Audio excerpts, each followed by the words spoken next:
Hello, Dwight Norris of fishingatwork.com, and today we're going to talk about finding time to go fishing.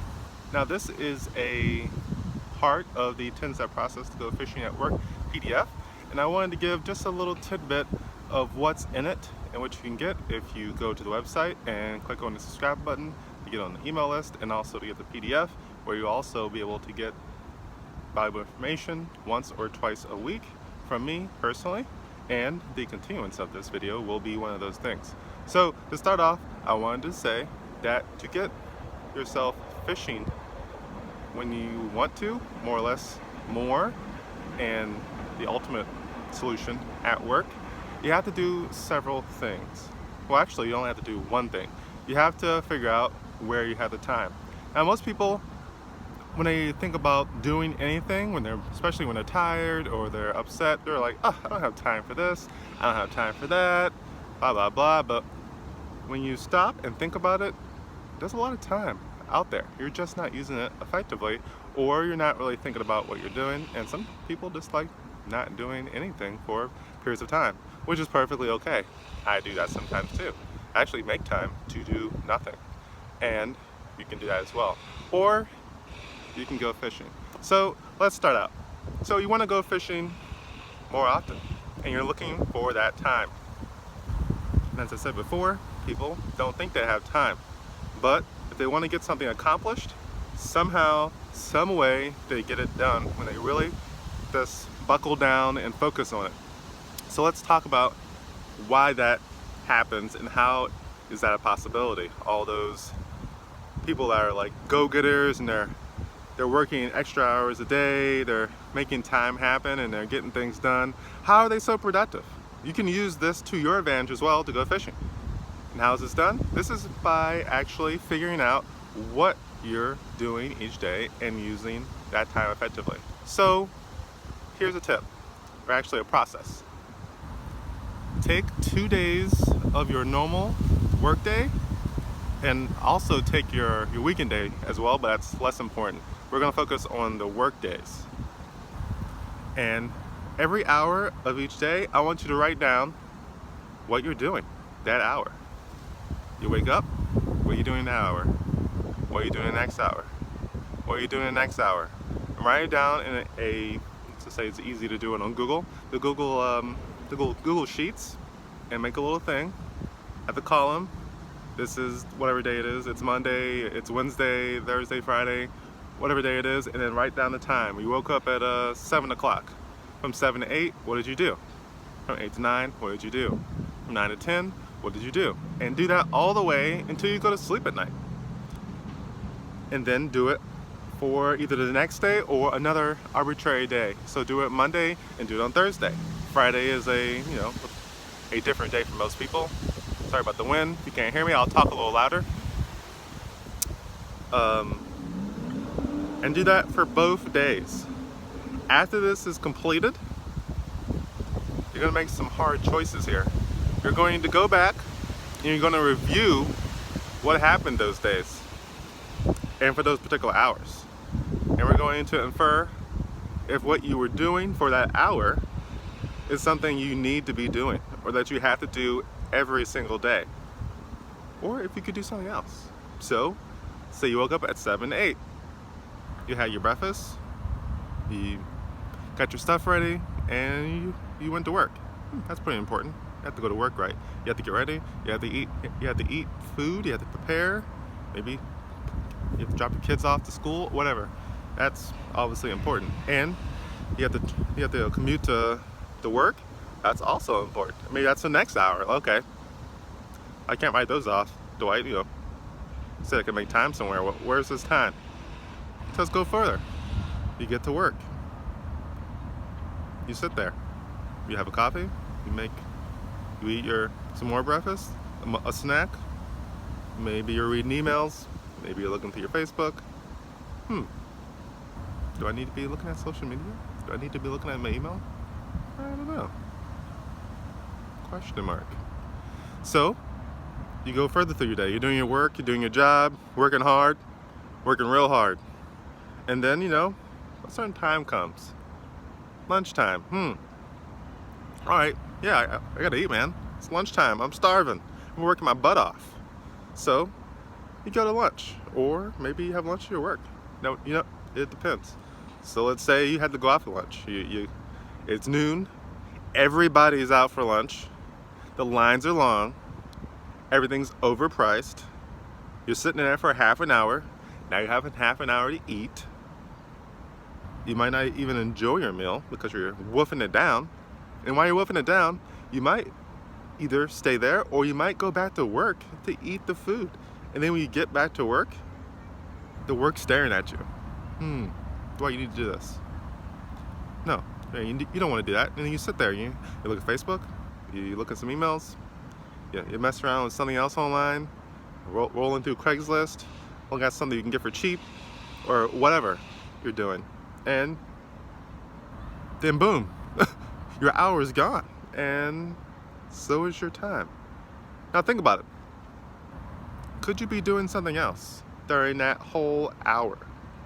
Something better than sitting in a line waiting for food, having to wolf it down,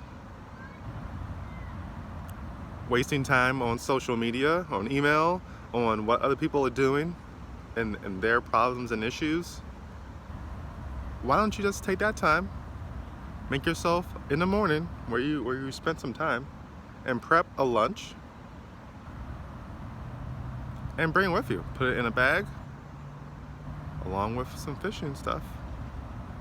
And then take that hour and go out here and go fishing. I mean, it's not a revolutionary idea. It was for me, like popped in my head, because I had thought about doing that. But I thought about it for like half a second. This half a second, years ago, over and over again, when I was looking out the window and looking at the water and thinking, wow, there's fish in that water and I can't get to it. I'm trapped in this cubicle, in my office, in my chair. I'm trapped in my own mind because I can't even fathom the idea of taking a little bit of time that I already have and using it effectively to do what I love to do. Now, are you having a little bit of a brain-gasm now? Like, never thought about that. Maybe I could do something like that. Maybe that's a possibility. Well, maybe it is. Or maybe it's not. Maybe you're in a worse job situation than I am. I shouldn't say that. I'm in a very good job situation. I have no inclination to go anywhere else. It's perfect for me right now. I'm right here next to the water. I can go to fishing at lunch. Job's great. And maybe yours is great too. Awesome. Well, maybe your job isn't so great. Maybe you work like somewhere I used to work at when I was a kid, when I was in college. I used to work at a door making factory. It's 110 degrees in there during the summer. You have to wear wool sleeves on your arm. I was feeding in metal sheets into a machine. That's the metal that goes in between the door, and it stamps in that little imprint with all the cool designs and the molding inside of the door, and that gets pressed in between those two pieces of super hard wood, and then boom, you got a door. Well, I did the hard work. It wasn't that hard. I didn't have to press it. It was like a 30-foot machine that dropped like a hammer on it and put a press on this piece of sheet metal. But on the very first day, I cut myself, and I was sweating like crazy. I was making minimum wage at the time. What year was that? 99?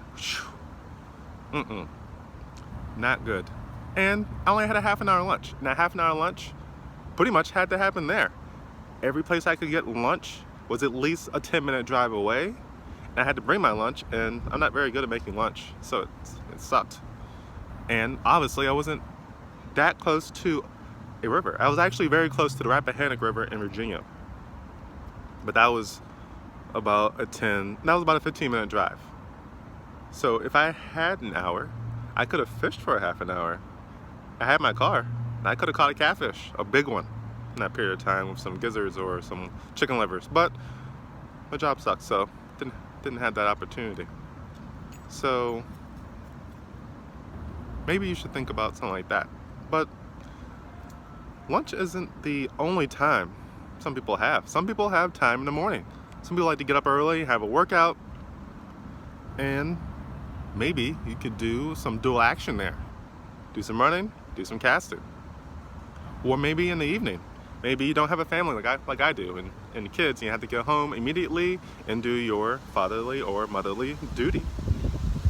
Maybe you can, instead of going out, drinking with the friends at happy hour, you could go straight to the river, to the lake, to the pond, maybe hop in the boat you have there, or a boat you have on top of your car, hit it for about an hour or two, have a hell of a good time, and then you can go party with your friends or do whatever else you want to do once you do what you want to do. You don't have to fish every day, it's not like I'm telling you that you have to fish every day to have fun and love it. No, this is all your choice and your decision. So once you've taken your day, go through it with a fine-tooth comb and figure out if there's any time in there where you were doing things that you don't need to do. Maybe things you were even subconsciously thinking about. Maybe you spent an hour looking at email. Maybe you were on Facebook. Maybe you're on some other social media channel. Maybe you're on watching Netflix, some series for like 5 hours, and you're like, whoa, what happened to the time? It's dark outside. Time is everywhere. Everybody has the same amount of time, but certain people do different things with their time, and because of that, they get different results. You can be mad at their results, you can be like, get pity their results. Oh, sorry for that dude. Or something like, how the hell did he make that happen? He has the same amount of time I do. How is he so freaking rich? Well, he probably worked pretty hard behind the scenes. Maybe you only see the event, but the process he did for many years, or she did for many years, built up over time until they hit an event that maybe you wish you had done as well. And maybe that's a simple fact of how you use your time. So I think I've got my point across about how you can find time for just about anything, but I really only care about fishing. So that's what this website's about, fishingatwork.com. I will have a very special in-depth Google Sheet section where I'll actually make this little document. I'll show you, like, for example, one of my days or 2 of my days and how I go about the thinking of finding that time and how I did it originally. Now I'll do it in a video, but that video will actually be linked on the 10-step process PDF that you can go to the website and subscribe and get. And then you can see that there. That will also be sent out if you're already an email subscriber, which I have a couple, and they will see that hopefully later today or sometime soon. But even if you come later, it'll be right in that document and you'll see it whether you're a subscriber now or a subscriber later. So please go to the website and please subscribe to get your 10-step process to go fishing at work PDF. And please go to the YouTube channel, fishingatwork.com, to see all my updated videos about how you can go fishing at work and many other things that can help you get things done. Now, it's about to start raining. Actually, it is raining, and it's going to be raining for quite some time. So I'm going to end this now, and you get the fishing.